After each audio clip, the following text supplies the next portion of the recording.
Re-reviewin natin itong ginawang spiral stair o spiral na hagdanan dito sa aming maliit na office.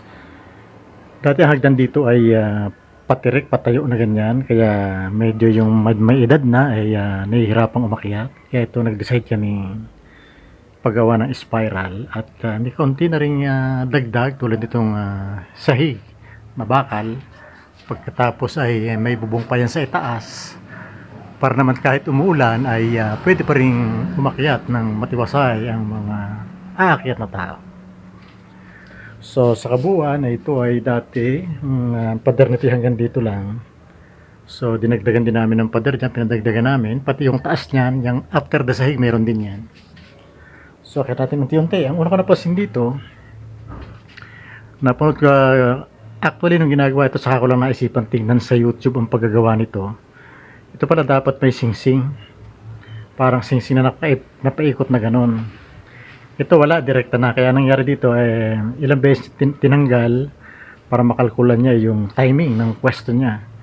So, dapat pala dyan may singsing na nakaakap na ganyan para iikot-ikutin mo na lang siya, i-adjust kung paano mo i-aakma dun sa tuntungan sa taas.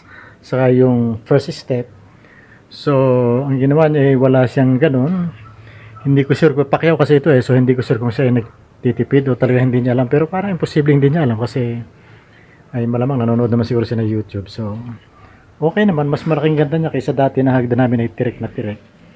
Yung nga lang napansin ko na wala yung singsing, kaya medyo may pagkaalat samba kung saan siya babagsak. Kaya anong nangyari dito siya bumagsak ang last step, dito siya bumagsak sa gilid sa halip na sa harapan ng pinto.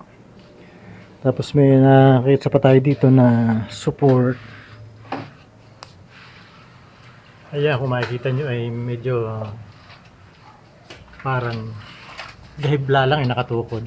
Maganda sana kung ito ay saktong nakapatong dito, mas matibay sana, suporta.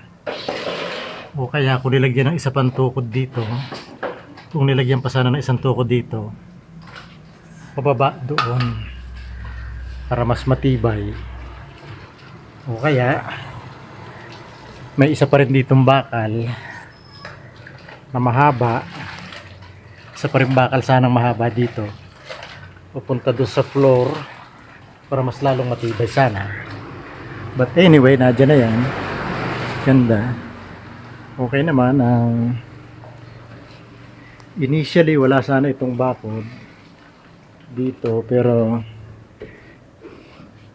pinalagyan namin kasi kung wala itong bakod, kung walang bakod to, pwedeng magkamali at mahulog ka doon, pwede ka mahulog doon. So yun, bakod.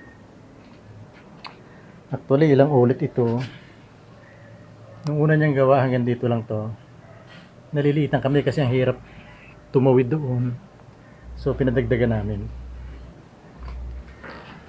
Yan, narinig nyo, tumutunog. So ito hanggang dito rin lang ito. Pinadagdagan din namin. Tapos pinabakudan. So yan. Malaking ganda. Ito bagong pader. Ito bagong pader.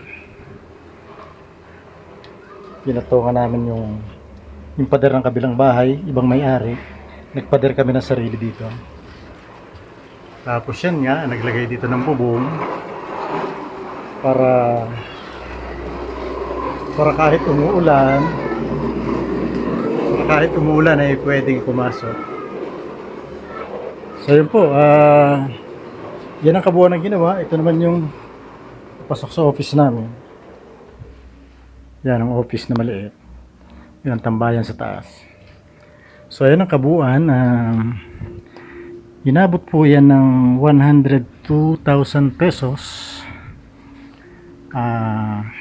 Hindi namin alam ang presyuhan dito kasi at saka wala rin kami ibang kilalang aluwagi na gagawa nito. So talagang doon na kami nag-stick sa contractor na ilang beses na rin gumawa sa amin.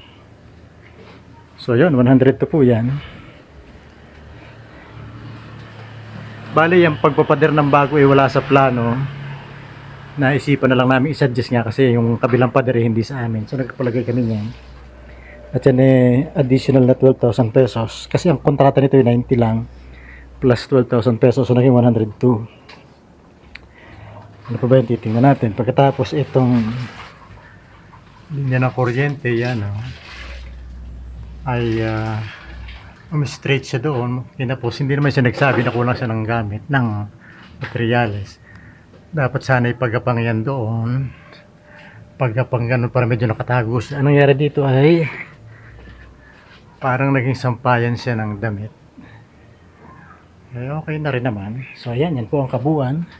Ipapakita ko sa picture yung dati naming hagdan. Hindi ko siya nakuhanan ng buo, pero so far malaki namang improvement sa amin sa papunta sa office. Kasi dati hagdan nga lang yan na tirik na papaganon. Tapos walang bubong. Kaya kapag umuulan at may pumupuntang kliyente, ay dito pa sila pumapasok sa loob.